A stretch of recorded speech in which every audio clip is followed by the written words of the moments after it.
Level 1, the habitable zone.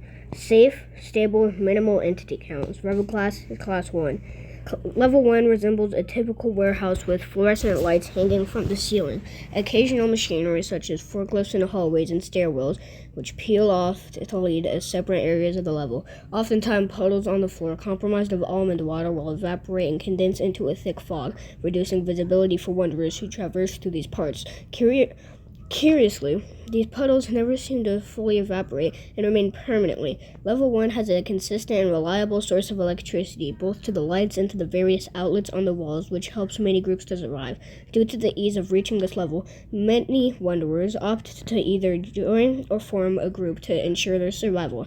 This level contains various dangers that pose a threat to wanderers. Examples include blackouts, which occur within this level and last minutes to even days, leaving the level without light. During such blackouts, entire sections of the level will be plunged into complete darkness, allowing entities to emerge and hunt more successfully. When traversing darker areas, it is advised for wanderers to carry flashlights as to scare off any unwanted encounters. Additionally, pieces of rebar or sharp metal may occasionally jut out from walls, harming any wanderers who are not careful. Due to the fact that most of these metal pieces are coated in a thick layer of rust, the wanderers will almost definitely contract tetanus should it pierce their skin. The room temperature of this level is quite high, sitting at roughly 30 to 35 degrees Celsius, which is 80 to 95 degrees Fahrenheit on average.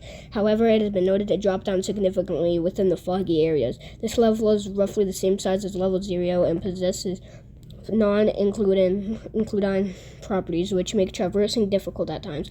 Occasionally, crates filled with supplies such as almond water, canned food, and weapons can be scattered around, spawning and disappearing at regular intervals, which can aid wanderers in their journey. However, there's a chance for these crates to be simply filled with liquid paint, though the reason to this is unknown. Lastly, there are several special areas within level 1 that are quite different from appearance and properties. Unique areas of level 1. The maintenance halls. Maintenance halls can be accessed by a accessed by a jet black metallic door within this main section of level 1. The walls of these hallways replace the usual gray concrete for white walls, which may seem bright to many wanderers due to the contrast with the main area. Typically, objects such as plywood, toolboxes, and even wood whole tables can be found littering the floor. Fewer entities tend to join to reside in these halls compared to the main area. These halls usually contain items such as exposed wiring, faulty pipes, leaking almond water, and power boxes. Although they do not have electricity coursing through them, these power boxes do not actually supply the electricity to the rest of the level, and instead seem to have no real purpose. Due to all of the dangers, it is not recommended to encounter any of these halls. However, wanderers may want to stay in here in the event of a blackout occurs, as these hallways are always lit up no matter what. Parking lots. Large empty spaces often drowse in the dense fog span for miles, taking up a sizable section of level 1. Pipes, electrical outlets, and electrical boxes are all quite common to come across when traversing these parking lots, yet it is to be noted that most of these either lack any electricity or are incredibly faulty. One should always be wary that when operating such devices, however, in the cases where they are powered by electricity, the exact source of which the devices run on remains unknown, albeit it is presumed that it manages to generate its own power through alien ways. When electricity does course through these outlets and boxes, however, the voltage is extremely high, reaching output readings of up to a gigawatt. How these devices handle such amounts of power is unknown. These parking lots are inherently emptied and can be accessed by simply ascending stairs found behind various doors within level 1. However, groups may set up bases here, and hence wanderers should take caution to ensure they do not encounter a hostile group. Although the parking lots do indeed experience power outages as well, these are usually resolved within an hour, unlike the main section. Lastly, these parking lots have the potential to be the nest of various entities, hence wanderers must be cautious when exploring these areas. The entities are facelings, clumps, hounds, dolers, and death moths. False puddles. False puddles are entities which disguise themselves as simply almond water puddles. However, beneath the surface is a deep deep pit filled with sharp teeth. These entities are unable to move and instead depend on unaware wanderers to fall into their trap. They have no true body and are essentially big mouths filled with teeth and almond water. Although they are hard to find, there are many ways to eliminate them once found. One way is to pour liquid paint into the puddle, which will harm them and cause them to close their mouth. Another way is to throw items such as metal into their mouths to cause them to close, and the metal may pierce their mouth, lining will subsequently bleed them to death. However, finding such puddle is already a challenge within itself, considering how many regular puddles are present within level 1, requiring a lot of supplies to truly make sure a single area is safe. Paintings. Poorly drawn paintings and other drawings occasionally line the walls of these warehouses, most commonly found in the long yet empty maintenance halls, sometimes even having elegant canvas frames, others being coarse pieces of paper hung on the wall with string and rough nailed hammers into the brick wall. These paintings can not only be found on the walls, but rarely also on the floor or the ceiling, frequently possessing ladders or ropes for accessibility to the ladder case. These paintings and drawings are to be avoided when possible, as in actuality, most of these paintings are living entities. This doesn't apply in all cases, but every drawing where organisms are shown should be avoided if possible. If these are likely pose a threat to one's own safety, these things could possibly reach out from the respective illustrations and clutch any nearby wanderer, dragging them into the painting. Which happens exactly afterwards is unknown. However, it is assumed that these paintings share behavioral patterns with predatory windows, and henceforth act in a similar way. There is also a possibility of said wanderer being represented in the drawing itself, as several of them humanoids in distress who, however, seem to be entirely unresponsive. Yet again, this is only theorized. While this isn't necessarily always the case, in most cases these drawings pose a great threat to wanderers that are new in this unfamiliar environment, especially when in a rush or in darker areas where one may not be anticipate an attack. These paintings and drawings vary in their pictorial context. Some may be crude drawings, while others may express prodigious portraits from their seemingly hundreds of years ago. Despite this, the contents of each artwork do not correspond with anything found in the front rooms, meaning that these entities, perhaps even level 1 itself, are likely to be perpetrators behind the art itself. It is entirely unique from actual portraits. Unnervingly, there have been accounts of the eyes in certain portraits moving and even the entity itself moving erratically on occasions.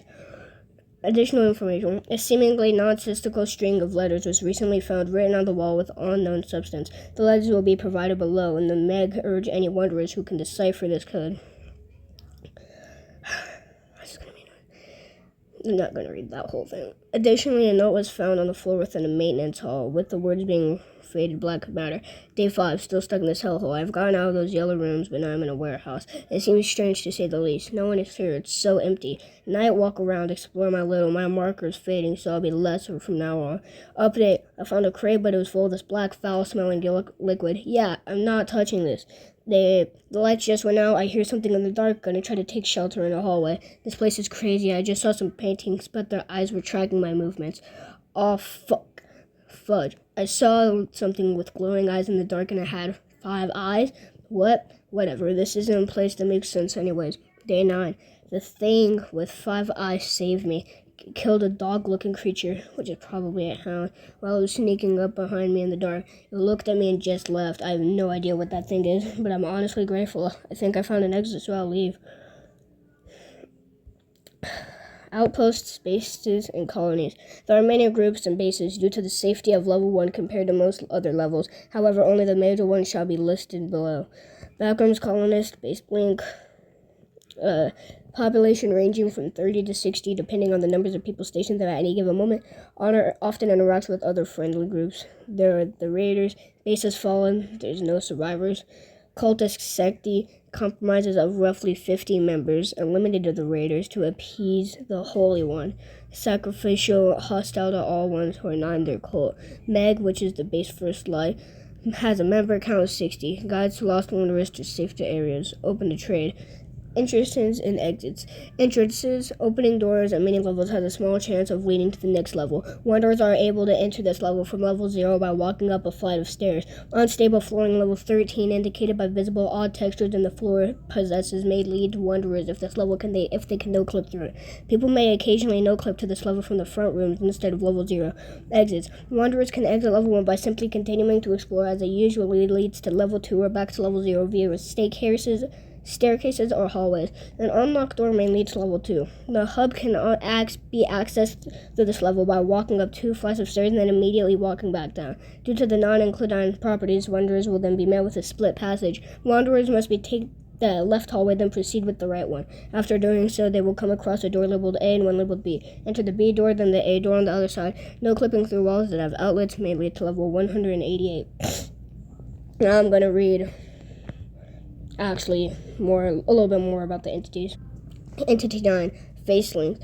The names Faceling, Vacant-Faced, I swear to God this is the actual name, Homo corruptum. Habitat. Facelings are one of the most common entities within the backrooms, thus they inhabit most of its levels. The danger of the behavior of a faceling varies depending on their age and type. Some attack wanderers while others are passive.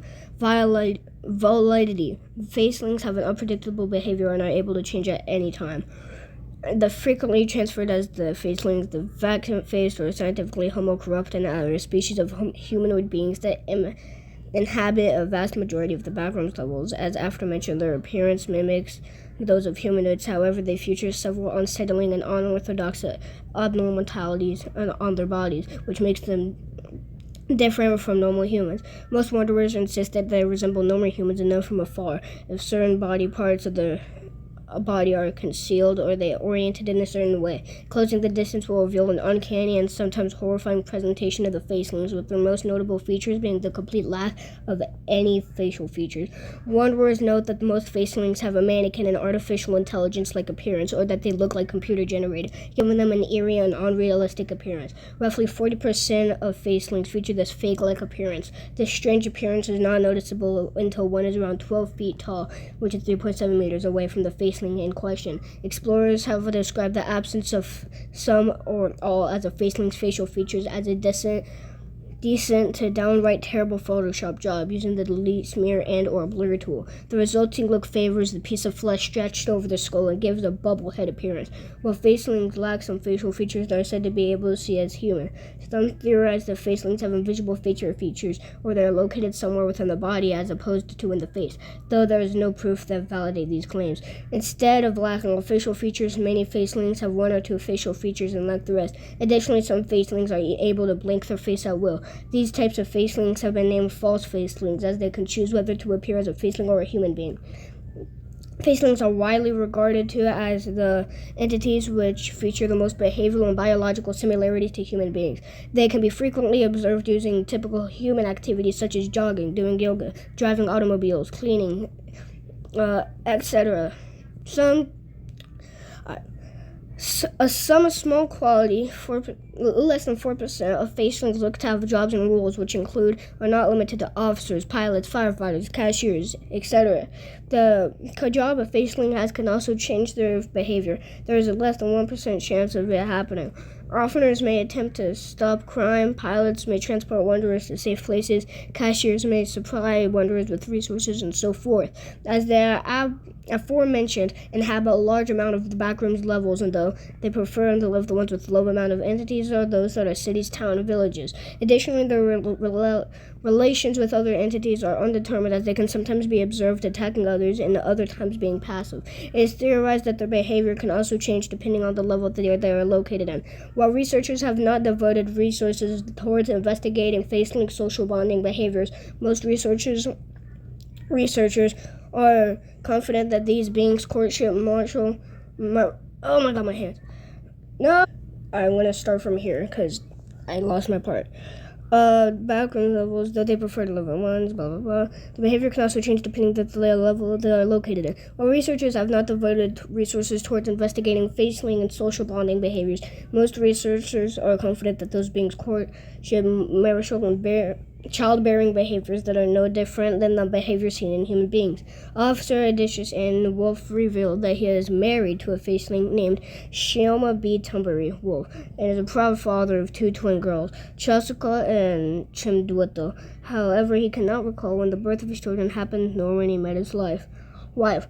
According to the Officer Wolf, a verbal false faceling, he is one of 58 facelings that can speak. The location of the other 57 verbal facelings is unknown, and it is unknown how he knows this information. 99% of all facelings are verbally impaired. Most facelings are verbally impaired because they lack mouths. Partial and false facelings, more on them in the biology section, typically have a mouth, but less than 1% of all partial and false facelings who has mouths that can speak.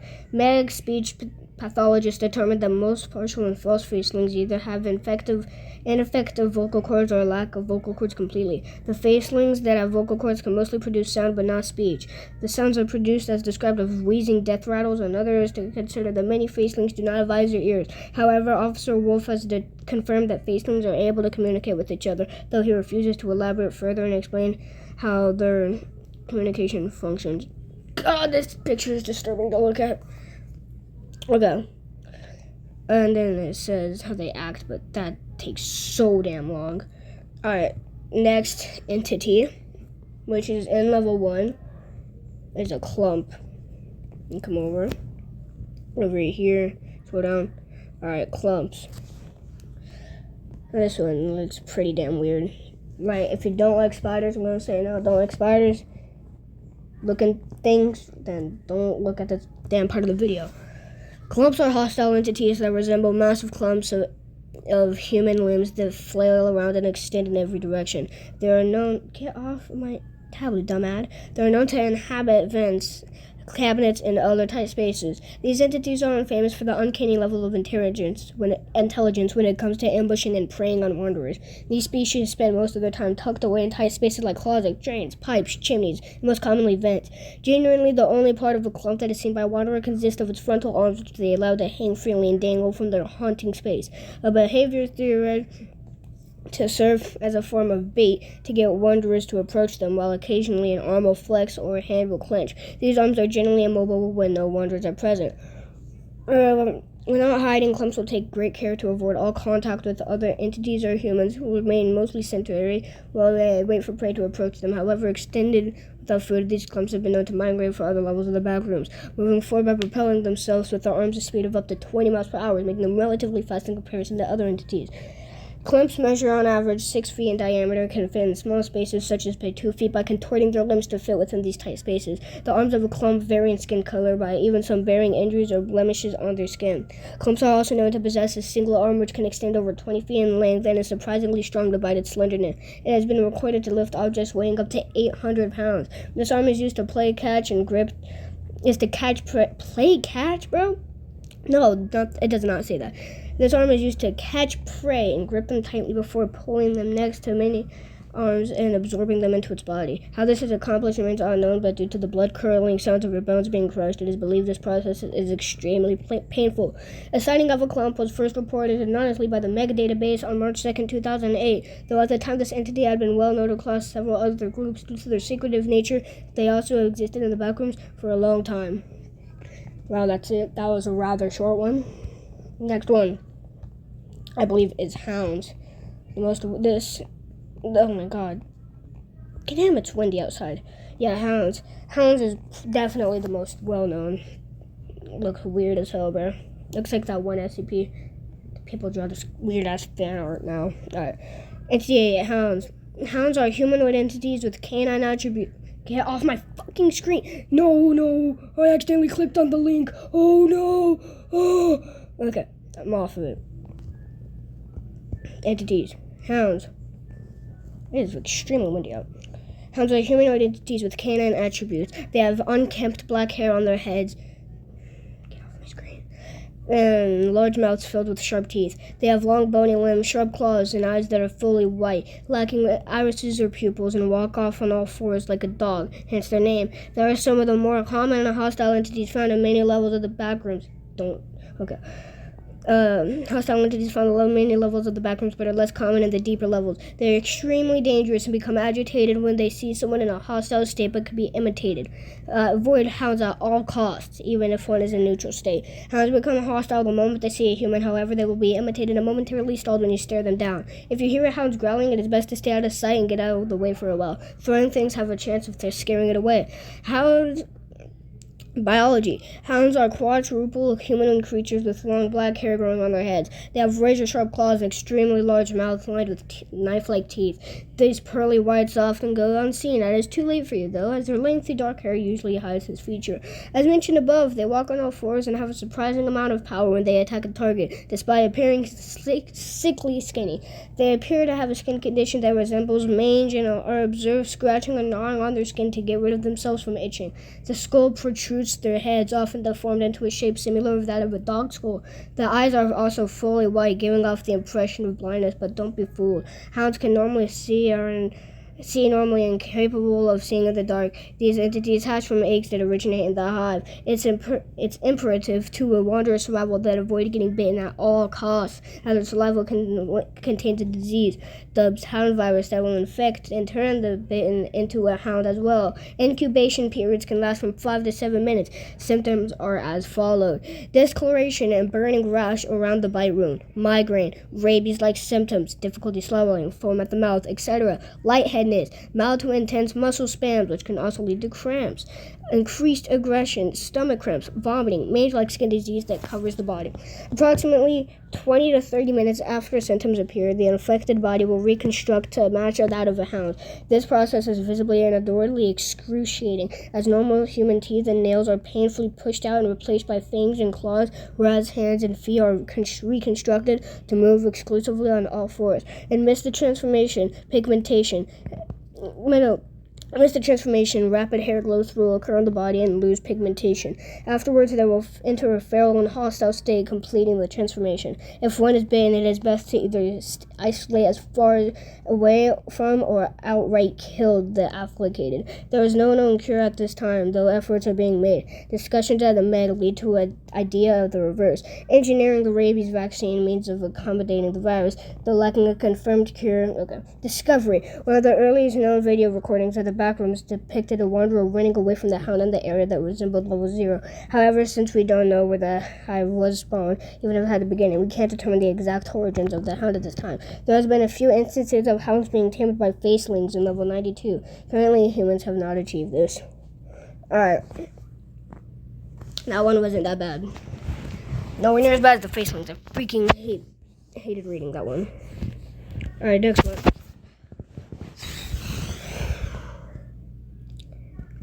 Entities. Dolers. By the way, this is the only level where I will be reading the entities. Damn, okay, this one looks sick. Oh, it's gonna do the ad pop-ups. Oh, what the hell? Oh, no. Okay, description. Entity 6, commonly... Get off my screen. Commonly cited as dolers, are infamous entities who reside in a plethora of levels within the backrooms. Dolers tend to flourish in dim rural areas, which outside inference is unlikely. These entities are very hostile and should be avoided at all costs. Dolers take on appearances of long and dark humanoid-like beings with no humane facial features. Nonetheless, some concave cavities and mimic deformed eyes and mouth, usually representing that of a melted face. It is unfathomable how they can see, smell, or hear, as it has been demonstrated by dolers that can traverse the environment flawlessly, unaffected by dark or any other variables that would normally impede one's visions. Although each doler may differ in size, shape, and behavior, they are usually identical. Entity 6's skin is dark and wrinkled, occasionally ripped or boiled, revealing purplish flesh beneath, some parts being twisted or mangled in unnatural demeanors. Additionally, dolers are physically stronger than most wanderers, being able to rupture bones with ease. Along with this, dolers are highly intelligent beings who enjoy tormenting their victims via psychological torture or auditory and visual hallucinations. The effects caused by dolers can be correlated to post-traumatic stress disorder, PTSD, as they are somewhat similar to one another. These sessions of torture are prolonged in hours, in which to prevent the victim from fleeing if broken out. They incapacitate the wanderer afterwards. Said victims are slain brutality. Oh my god, that is crazy. Behavior. As previously established, dolers are exceedingly hostile towards wanderers, with an enigmatic nature that should be avoided at all costs due to the illusions they generate, which has been proven to be extremely severe and effectively reality warping on occasion. According to reports, a wanderer will usually notice entities hiding around them, stalking them before all signs of danger disappear. This suggests a pretense since the wanderer would already be in the doler's trance. I'm sorry, but I'm not going to read that. Biology. As stated above, dolers have dark, wrinkled skin and mutated, elongated bodies. These entities average around 2 meters tall, although some may vary greatly from one another, meaning that despite having the usual size, dolers can be as small as a normal human and as tall as a tree. Their posture is twisted and have many natural mutations such as additional torso, fatter body types, elongated heads, an extra arm, etc. Dolers also have purplish muscles beneath their skin, and while little research has been made on said biology, these muscles appear to have supernatural properties and give dolers their immense speed and power. However, certain subspecies of dolers have the appearance of humanoids made out of great, thick gray liquid that slowly drips from their bodies. Another interesting aspect is that they can melt and solidify their bodies, which allows them to take on the shape of almost anything their size. This has caused reports of wanderers seeing dolers in different forms, such as a slug-like creature or an oversized insect. Sometimes dolers can be lighter or darker than the others, but most commonly is a dark gray, close but still differentiable to black. Sakistan gas. Sakistan gas is a type of gas related to the pores of dolers. Thus, many conclude that this gas is responsible for initiating illusions. It is theorized that the doler cannot control what visions wanderers see, as the gas nurtures the illusions naturally. This discovery led to many to theorize what level 18 has a similar gas in place. Many even suspect a certain subspecies of dolers infest its level, filling it with illusionary gas. Okay.